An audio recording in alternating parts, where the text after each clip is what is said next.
YeahNah, it's your girl Elaine Reeves, and today I am so privileged and honored to be sitting and interviewing the man Putu.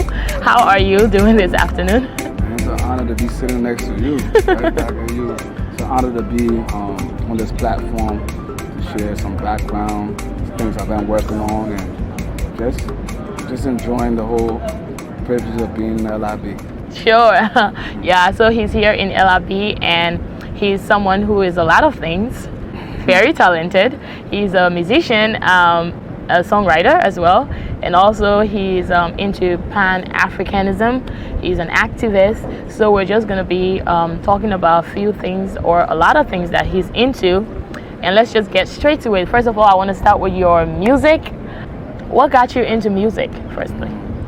Well, I mean, to be honest, as far back as I can remember, I've always been a fan of music. You know, music is a big part of us as of people in general, and I picked up a love for it. And when I was younger, I used to mess around with the keyboard and organ.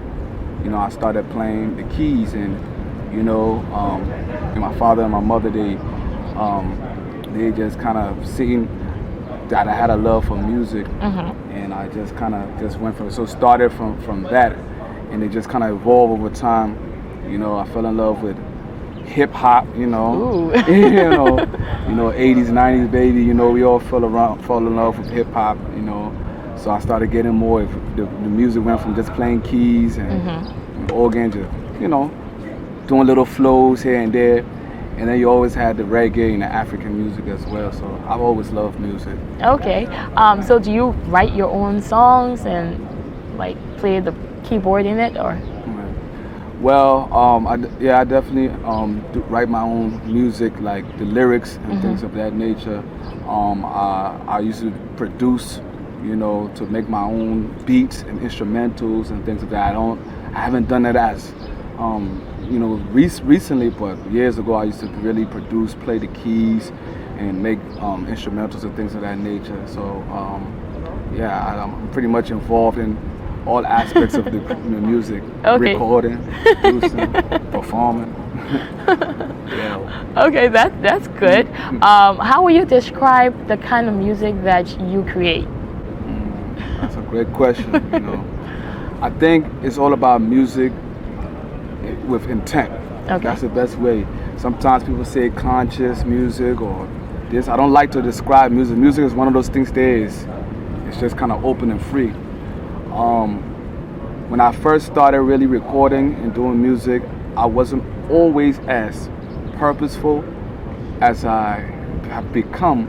You know, I became a lot more conscious of the type of music and the messages over time. So as far as genres, again, my influences. You will hear hip hop, you may hear influences from reggae, you will hear influences from Afrobeat, Afro pop. So it's a wide range. I don't like to limit myself. Okay.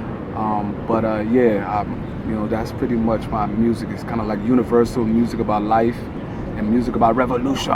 Ooh, I like it. All right. So with all of that going on, we've thrown light on your music career and what you're into with music. We might get back to that. But at this point, I mentioned earlier that you're an activist. But coming from you, do you consider yourself an activist? I like the way you asked that. You asked me. You just throw the label on me.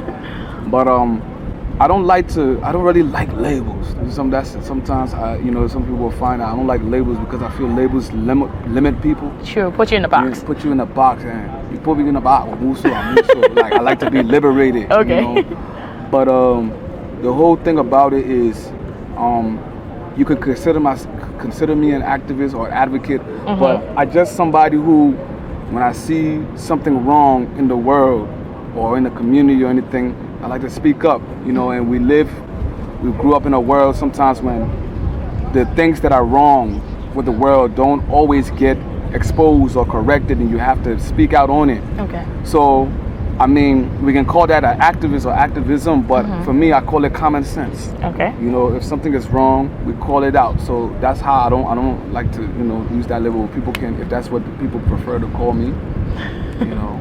Yeah, but you're not just limiting yourself to that. Limiting myself. It's just common sense. Okay. I guess we should all be activists if, you know. True. We should all stand up for something. Yeah, you know. Yeah. Okay, so I dig this entire outfit and the whole way you look. Like when people say you're whole for me. Oh, no, right? Yeah, so I see you have two flags, the Liberian flag and the other one. People might be wondering, you already told me what they are, but people might be wondering what they are, and do you wear it everywhere you go? Is it like always part of your outfit? Now about the flags, yeah.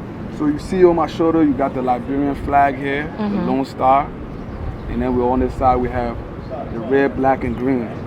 Okay, this is the one the Liberian people may not be as familiar with, but the reality is that a lot of Liberians should be more familiar with it. You know, this flag represents the dignity and respect of black people.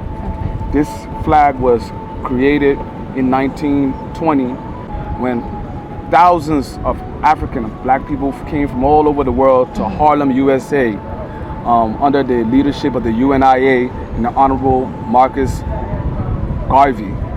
And in the month of August, they took the whole month of August to come up with a flag that would represent black people, specifically at that time, who were going through so much. Okay. You know, in America, you're dealing with lynchings and all types of racial injustices.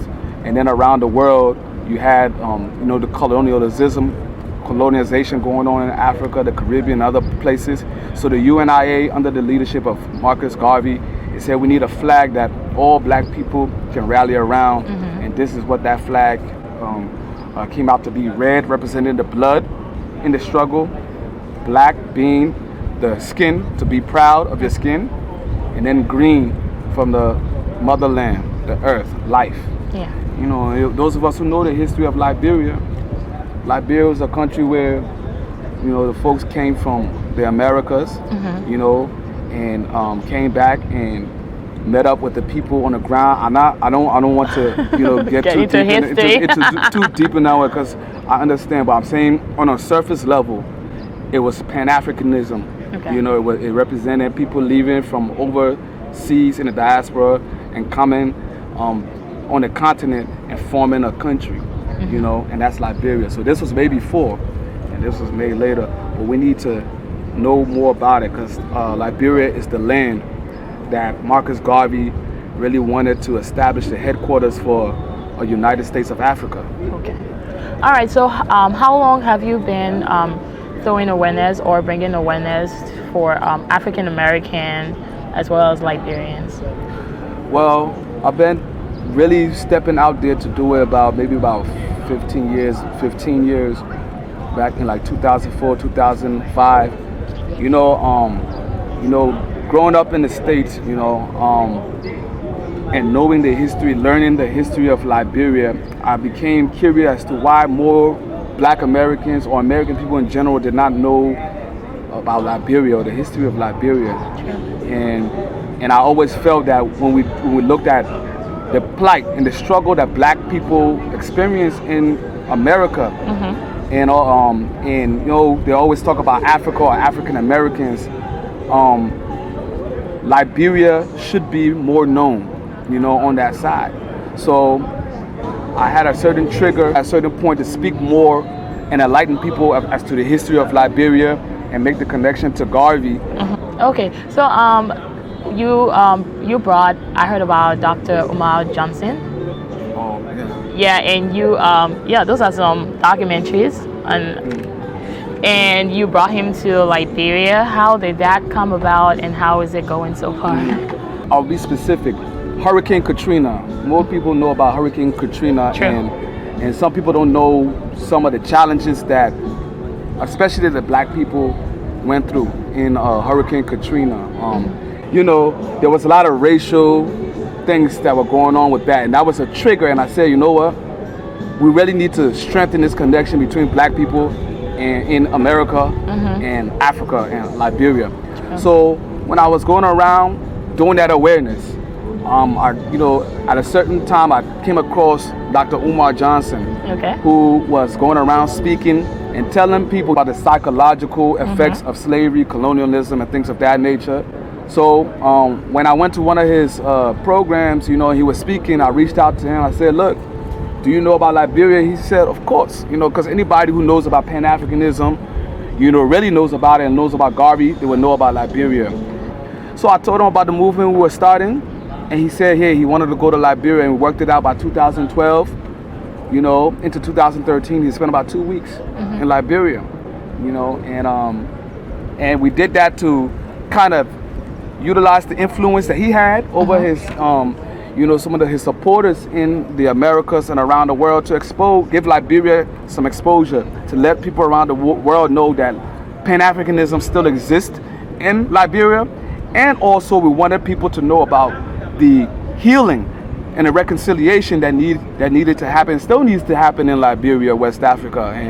And that's how we started getting into the Liberia Heals, which, I know we're going to be talking about too. Okay. All right. So you did a recent video, or your music is RBG Reloaded.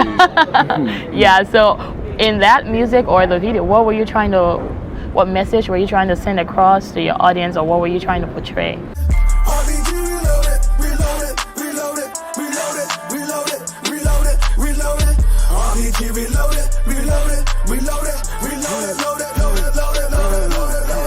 Yeah, so when you listen to that RBG Reloaded, again, that genre I use what they call a trap music, a trap sound, which is the music that's popularized in the Atlanta, the South. Hip hop is played in all the clubs, that type of beat. So I said, you know what? As a way to give Pan-Africanism, the red, black, and green is RBG. RBG. That's what it stands for. Okay. I cut it short. Because in giving a message, you got to find different ways to reach the people. Okay? So RBG Reloaded. When you reload it means when you think you're out of ammo or something, you reload, right? So when people thought that this was done, RBG was done, it's we reloaded, we read it. You feel me? And we're back again. We're back again. Yeah, so that song was written in August of 2020 last year, which was the 100-year anniversary of the creation of this flag. And I made sure to make a connection to Liberia in that song too. I put a little colloqua in it to give Liberia a shout. But let me can't do le colloqua. Hey, telling you the beast go for we come in talking. La de la truth, Jolopo, you run your stomach. Y'all think joking business. Babylon, listen. Hellfire on your spirit. And why you trembling? This for the gangsters, man. This for the Zogos, then. This for the street children hustling with no hope, man. RBG reloaded, reloaded, reloaded, reloaded, reloaded, reloaded, RBG reloaded, reloaded, reloaded. But it's getting exposure to people who are not Liberians and know more about the red, black, and green. So it's it's definitely going to continue to grow. RBG Reloaded. Okay. So. Yeah. So you talked about the healing process of Liberia, and that's an aspect of the movement that you're into. And I also know that you're one of the founders of the Liberia Healing Initiative. Can you tell me what it stands for and what you guys are into? Because the name says that healing, and you talked about the healing, but what else are you guys into? And again, I like to make a distinction. It's Liberia Heals Initiative. But at the end of the day, if we're all in the interest of healing and spirit, everybody, we can, find ways to collaborate. But it's the Liberia Heals Initiative was established in 2012. And I like to take the time to, recognize the late Vicky Ward, who passed away a few months ago, unfortunately. Oh, I heard about her death. Yes. It was actually out of a conversation between me and her that Liberia Heals was born. What happened was, at that time, 2010, 11, there was a lot of people just getting onto Facebook. A lot of Liberians were just getting on the Facebook. They had groups like Discussing Liberia, TMZ Liberia, and things of that nature, right? And we observed that there was a lot of fighting and fussing going on. It was some people were just meeting each other for the first time after so and so years. People who had problems from way back from the war and before. And we observed that there was a lot of fighting. And we connected because we often were like peacemakers sometimes. We would come in and try to, you know, find way to mediate. Because sometimes it will be simple misunderstanding. Somebody will write something and somebody will misunderstand it and come and just cuss that. They didn't want to ask us that question or anything. We said, Lord, maybe this is what the person meant, you know, and miscommunication can be the source of big problem if we don't, you know, stop it in the beginning. True. So when we identified each other, you know, in the inbox, hey, I like the way you handled that on a problem there. And she saw I was doing the same thing. And we talked about our, you know, collective love for reconciliation. You know, we formed Liberia Youth. What it's all about is us finding a grassroots, simple way to talk about the things that went on in a way that is creating safe space. Those unhealed wounds have the potential to come back and haunt us from generation to generation. So the Liberia Youth Initiative was formed to take care of that problem. There must be some challenges that you face because everybody goes through a certain level of challenges. Can you tell me some of the challenges that you face? Yeah, if I were to explain every single problem, you know, that we've dealt with. I mean, from the beginning of just the idea, oh, it will never happen, oh, that one day, you know, like real people, just the people, the naysayers. Yeah. But we have people who identify with Liberia Hills here in the States, I mean, in Liberia, right? Yeah. Who are like former combatants. We call them Zogos now, you know? And, oh, look at the other one here. These people, some of them are sleeping in cemeteries. Some people are sleeping on the road. And sometimes as simple as, you know, taking a picture, doing a video with them, they think you're trying to take advantage of them because they have been taken advantage of so much. So you take a video and you put it on YouTube or put it on Facebook, and you might not even get a contribution or donation for long. But then when they hear on the radio that Liberia got $5 million for reconciliation and healing, they hear that, oh, they don't know that Liberia Hills don't have nothing to do with that. So we've had to deal with those type of challenges. We had to do with challenges on both ends. Convincing, getting the trust of the Liberian people, the trust to support it, and also the trust to believe in it, that it will work and everything. So those are some of the challenges. That's just one aspect, but I can go on and on. Do you have anything cooking that you want to talk about? Yeah. Ladies and gentlemen, African Liberation Day, which was birthed out of the OAU, the Organization of African Unity. That is the organization that was formulated in order to assist the different African nations at that time through their independence process, okay? Liberia hosted some of the brainchild meetings that led to the formation of the OAU. On this particular Liberation Day, African Liberation Day, May 25th, we want to make a bold statement, not only to Liberians, but in the world at large, let them know that Liberia is still ready to move forward, you know, in the area of uniting Africa, Pan-Africanism. There's a new generation.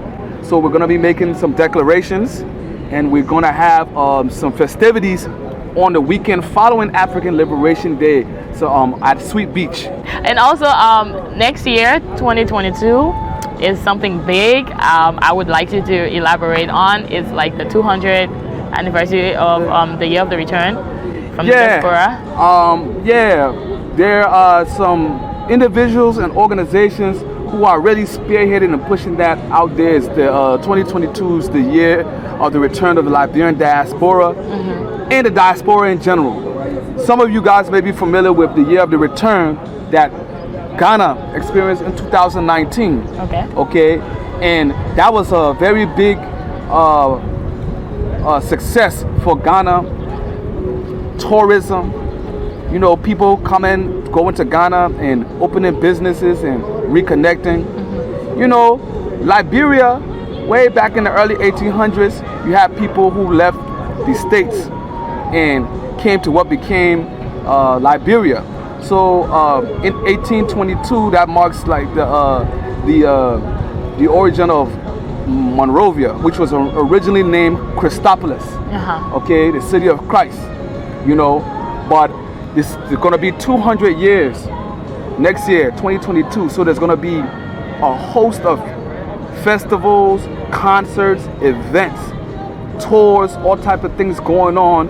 You know, they have websites and things going along with that. But in addition to that, we want to make sure that there's a healing and reconciliatory piece to that, and that's where Liberia Hughes is coming in, and there's going to be a Pan-African piece to that, and we want to make sure that the grassroots, the common everyday people are aware and know about that, and we can find a way where the common everyday people can benefit off of that influx of thousands of people who are going to be coming into Liberia starting this November.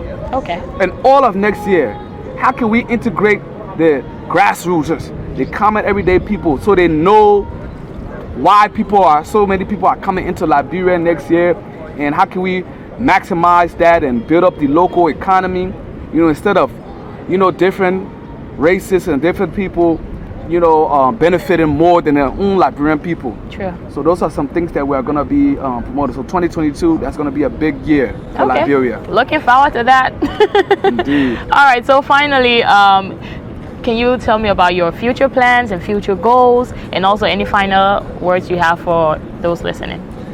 Yeah, well, as it stands right now, we really need the urgent support of the Liberian people, both at home and particularly in the diaspora too, because you too in the diaspora have access to information and resources and all types of things that can benefit the society here. For all of you who know and the importance of African unity and know the role Tubman and Talbot, especially, you know, in the 70s, Talbot was actually the head of the OAU at the time of the coup. We don't often talk about that. We talk about he was the president, which was unfortunate, but it was almost like he was the president of Africa at the time. But when you go abroad, you don't really hear about Talbot's name as much as the other greats, like Kwame Nkrumah, the Sekou Touré's, the Thomas Sankaras. Talbot was among the greats as well.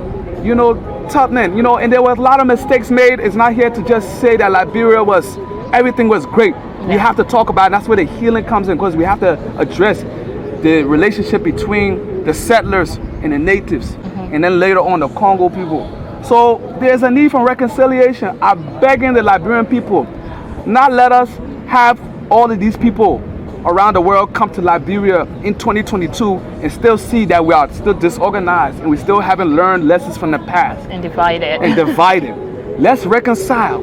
That's where Liberia Hughes is coming in. You know, we have people like Big Steve who performed, with James Brown, Hugh Masekela, all of those people when the OAU came to Liberia in 1979, right before the rice riots.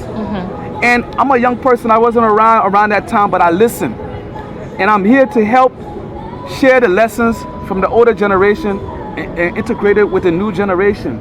So for those of you who are a bit older, who remember those times, and you're trying to share these messages with your young people, with your children, and with your children's children, you can utilize people like myself and others who are trying to bridge the gap. And you can do that by getting involved with us. I'm on Instagram. I'm on Facebook. You go on Instagram, it's Putu Music. That's Putu Music, MUSIC. Also on Facebook, you type in PUTUGAH. You'll find me there. Okay? Y'all look forward to this. This is something that I believe is ordained, it's destined. Liberia is the land of liberty. By whose command? By God's command. Okay, you see? She didn't even know what I was going to say. By God's command, it's already there. But in order for God to bless us and for us to get this inheritance, we have to repent. True. We have to give Liberia back to God.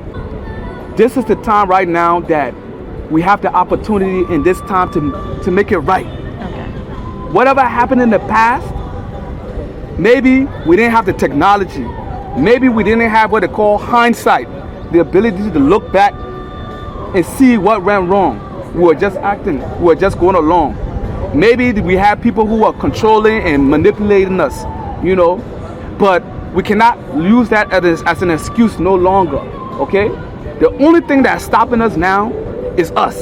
So for those of you who are seeing a video or interview like this on the great LIB Heritage Platform, YeahNah, who will see it and then not and be motivated, but then do nothing and not try to reach out to either LIB Heritage or to the websites that I just shared, then that will be on you, because God has a place in you for you to do something, and God made the connection and called out to you via this program, and you decided to wait and not do anything. So those small, those people you just know, right now, everybody needs to play their part, and nobody will be left out. Old, young, Liberian, the diaspora, Liberian locally, every social ethnic group, tribe, all walks of life. They say poor, rich, the different religions, we need to come together and reconcile if we're going to open ourselves up to the world. Okay? So that's the message I have. Y'all please reach out and connect, because I surely, strongly believe that if we get some strong momentum behind this thing, this country will be changed sooner than you can imagine. Yeah. All right. So that was wonderful, and I am so honored once again to be sitting right here next to you and getting knowledge on whatever you do and all the important things you do and the contributions you make towards society and Africa. I'm Elaine Reeves, and YeahNah, you know how we do it. This has been fun. It has been really educative, and I am glad that you were here with us. So have a wonderful time. Thank you so much. Thank you, Elaine. Thank you to the LIB Heritage Platform, YeahNah Projects, everybody. And shout out to everybody out there who is doing something to better their country, better the world. YeahNah, YeahNah.